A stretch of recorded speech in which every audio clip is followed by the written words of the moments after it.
Assalamualaikum warahmatullahi wabarakatuh.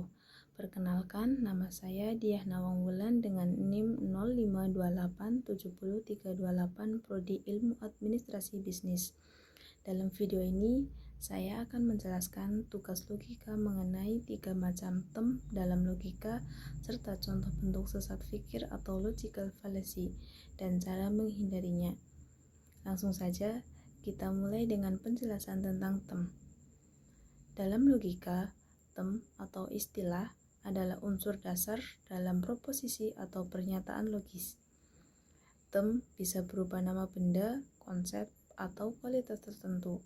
Menurut buku Logical Formal oleh Dr. Andes Mundiri, term dibagi dalam beberapa kategori.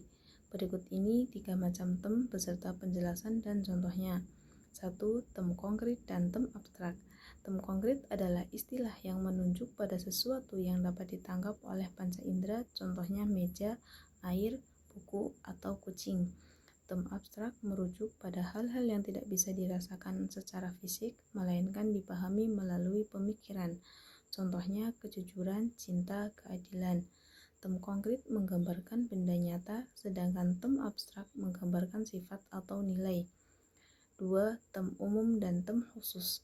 Term umum menunjukkan sekelompok objek yang memiliki sifat atau ciri yang sama, misalnya manusia, hewan, kendaraan.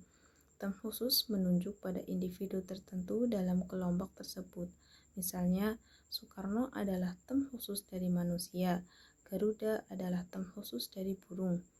Term umum mencakup sebanyak objek, sedangkan term khusus hanya menunjuk pada satu individu tertentu. 3. Term positif dan term negatif.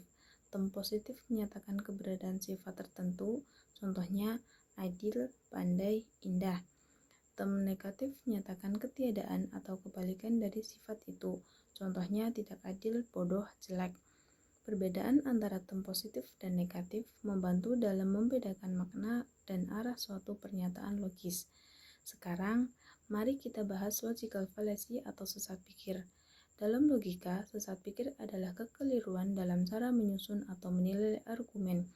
Menurut Irving M. Copy dalam bukunya Introduction to Logic, logical fallacy adalah kesalahan dalam penalaran yang menyebabkan argumen tampak logis padahal sebenarnya cacat secara struktur atau isi. Contoh sesat pikir adalah ad hominem. Ad hominem adalah jenis sesat pikir di mana argumen ditolak bukan karena isinya, tetapi karena menyerang pribadi yang menyampaikan argumen. Contoh, kita tidak perlu mendengar pendapat Tony tentang politik. Dia saja di drop out dari kuliah. Pernyataan ini menolak argumen karena latar belakang pribadi, bukan karena kesalahan dalam isi argumennya. Ini jelas tidak logis. Cara menghindari logical fallacy yaitu dengan cara 1. Gunakan logika yang valid. Pastikan hubungan antara premis dan kesimpulan bisa diterima secara rasional. 2. Fokus pada argumen bukan orangnya. Nilai isi argumen bukan siapa yang menyampaikannya. 3. Kritis terhadap asumsi tersembunyi. Banyak sesat pikir terjadi karena asumsi yang tidak diuji. 4. Gunakan sumber dan data yang terpercaya. Hindari argumen berbasis emosi atau opini tak berdasar. 5. Kenali bentuk-bentuk sesat pikir yang umum seperti false dilemma atau memaksa memilih 2 pilihan padahal ada opsi lain, slippery slope, atau menganggap satu kejadian akan berujung pada akibat ekstrim tanpa bukti atau straw man, atau memelintir argumen lawan agar mudah diserang.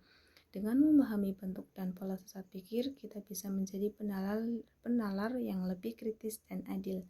Sebagai penutup, mari kita simpulkan, term dalam logika adalah unsur dasar dalam pernyataan yang terbagi dalam berbagai macam, seperti konkret versus abstrak, umum versus khusus, dan positif versus negatif. Logical fallacy adalah kesalahan dalam berargumen. Salah satunya adalah ad hominem, yaitu menyerang pribadi lawan bukan argumennya. Kita bisa terhindar dari logical fallacy dengan berpikir kritis, fokus pada isi argumen, dan memahami dasar-dasar logika yang valid. Demikian penjelasan saya mengenai tugas logika ini. Semoga bermanfaat bagi kita semua. Terima kasih telah menyimak. Wassalamualaikum warahmatullahi wabarakatuh.